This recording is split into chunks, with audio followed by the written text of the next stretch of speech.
ওয়াকাফ বিল সম্পর্কে একের পর এক ব্যক্তি বক্তব্য রেখেছে। সিদ্দিকুল্লাহ চৌধুরী সাহেব বলছিলেন বড় বড় মিডিয়ার লোক আসে না, বড় বড় মিডিয়ার লোক আসবে না। এরা যখন মুসলমানদের পাচার তলায় কামড়ানো দরকার হবে, চাঁদা দরকার হবে, তখন এটা আমাদের ভয় কি আছে? যার আল্লাহ আছে তার সব আছে, যার আল্লাহ আছে তার সব আছে।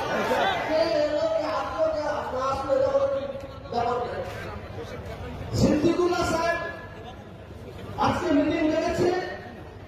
সত্যিকার মানুষ মন প্রাণে সাড়া দিয়েছে।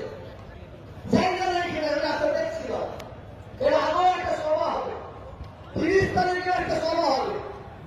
আমি আপনাদের প্রত্যেকের কাছে বলছি, কোয়ার্টার ফাইনাল সেমিফাইনাল খেলা হোক, আমি পীরজাদা তোহা সিদ্দিকী 21শে ডিসেম্বর ফাইনাল খেলা খেলবো। 19শে ডিসেম্বর আমরা যে কাজ করছি বলি, আমরা ওয়াকাফ বিল লোক হবে কি না হবে ইনশাআল্লাহ ফেরেশতায় নিয়ে রেখে দেবো ইনশাআল্লাহ। একটা জিনিস মনে রাখবেন, অহংকারকে আল্লাহ পছন্দ করে না, অহংকারকে আল্লাহ পছন্দ করে না।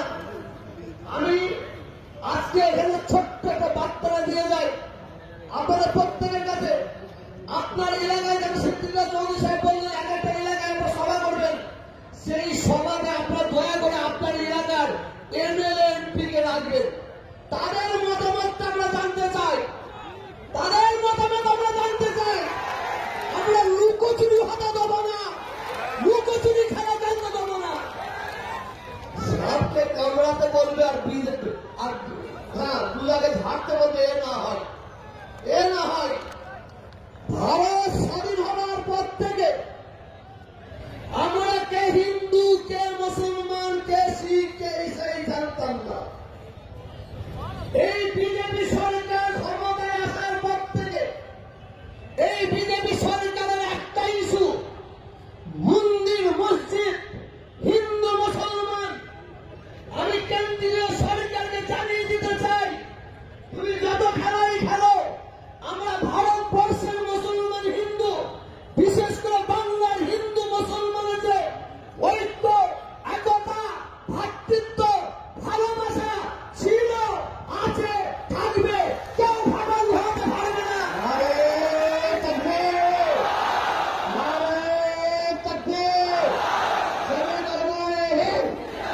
ওই গদি মিডিয়াদের বলে দিচ্ছি, ওই গদি মিডিয়া, ওই 5 মিডিয়াদের বলে দিচ্ছি, তোমরা যত ভাবে মনে করো বাংলাদেশকে সামনে নিয়েছে, এই বাংলা একটা দাঙ্গা লাগানোর চক্রান্ত করছো, তোমরা সাকসেস হবে না, হবে না। কারণ আমরা বাংলার সম্প্রীতির হিন্দু, সম্প্রীতির মুসলমান। এক গদি মিডিয়া শুনে নাও, তোমাদের জ্যান্ত কবর দিয়ে রেখে দেবো। আমার বক্তব্য বেশি করবো না, যদি আজকে সব খেলা খেলে নি তো হয়েই গেল।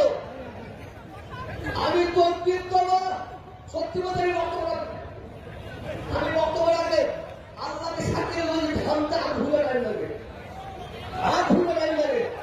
আমার পরে কি মাল আছে আমি এখন দেখাবো না, 19শে ডিসেম্বর দেখাবো। শুধু আপনারা আসবেন, হাতটা তুলে দেখাবো। সেই সবাই আমি সিদ্দিকুল্লাহ চৌধুরী সাহেবকে আসার জন্য আমি দাওয়াত করছি। আমি টার্গেট আমাদের অভিভাবক, মুসলমানদের অভিভাবক, আমাদের মাননীয় বডি হাকিমকে বলেছিলাম, উনি বলেছেন হুজুর আমি থাকবো, চেষ্টা করব পশ্চিমবাংলার মুখ্যমন্ত্রীকে এই জায়গায় নিয়ে আসার চেষ্টা করব। আমি আপনাদের প্রত্যেকের কাছে একটা